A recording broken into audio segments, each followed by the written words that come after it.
Les managers et ses tâches.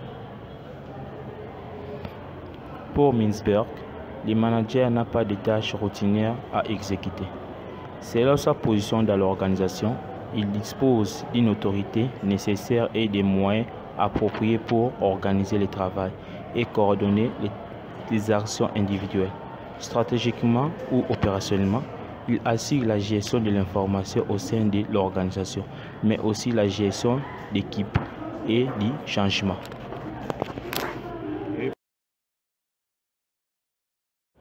L'information. Les liens, la hiérarchie et l'opérationnel, le manager et les relais de l'information descendante, ascendante et transversale. Le relais ainsi la vision stratégique et s'assure de la transformation opérationnelle. Au cœur des différents canaux d'information, la posture du manager est déterminée par plusieurs facteurs. La nature et modèle économique de l'organisation, la construction identitaire et le parcours.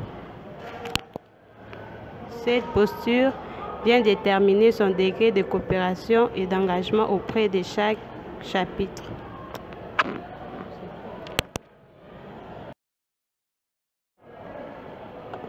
Contrôle de l'équipe. Il garde les ressources humaines, anime et pilote sur le plan individuel et collectif. Collectivement, il assure de la transmission d'un même niveau d'information, de l'équité au sein de l'équipe, de la cohésion et de l'atteinte des objectifs collectifs en court, moyen et long terme.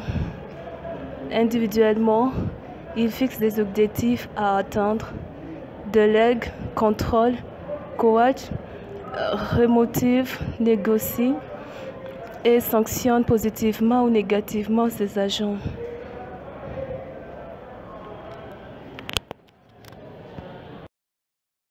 Changement.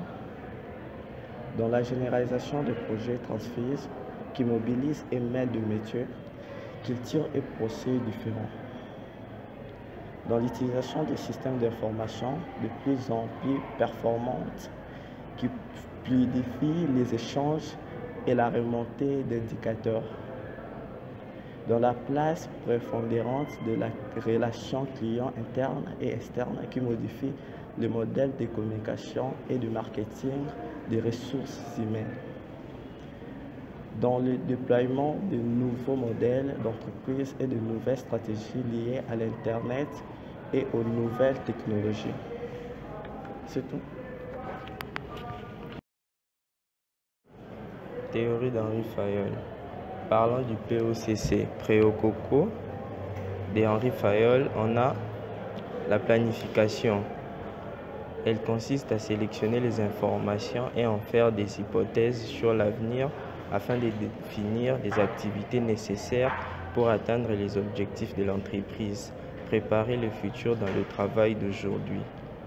Elle consiste donc à un regard sur l'avenir de l'organiser par l'imagination en anticipant les événements qui se produiront vraisemblablement et les mesures à entreprendre pour y faire face. Elle ne s'occupe pas de ce qui aura lieu dans le futur, mais plutôt de ce que l'entreprise devrait et pourrait aujourd'hui pour dépasser l'avenir, projeter le regard sur l'avenir et l'organiser. Planification. Déterminer les étapes pour toutes les autres fonctions du management en établissant la mission et la direction à suivre. Organisation. Précision de l'autorité flexible et définition des réseaux des responsabilités. Coordination. Faire en sorte que les individus comprennent et assument pleinement leur rôle dans l'organisation. Contrôler. Comparaison des résultats obtenus avec les plans de départ et prise de l'action corrective nécessaire.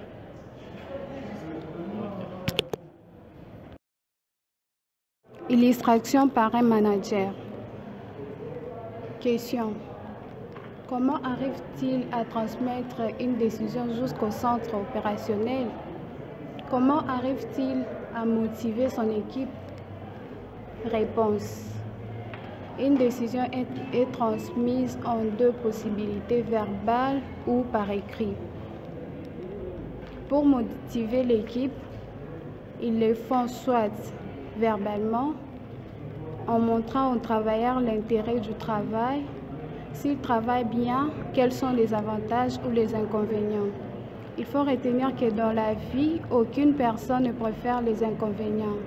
Mais parmi les motivations les plus fortifiantes sont les primes d'encouragement, primes de motivation, primes d'absentéisme, primes d'ancienneté.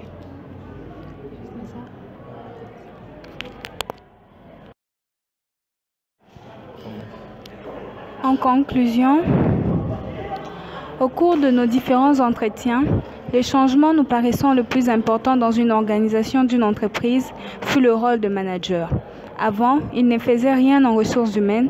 Aujourd'hui, ils deviennent les premiers acteurs. Les managers créent les demandes de recrutement. Ils font les évaluations de collaborateurs et génèrent leur plan de formation. C'est en quelque sorte les bras armés des ressources armées. Ainsi, au CIO, nous vous avons détaillé avec exactitude les rôles de manager au sein d'une société, d'une entreprise. Il est clair que les managers occupent des rôles décisifs dans une organisation, tout comme dans une entreprise. C'est tout.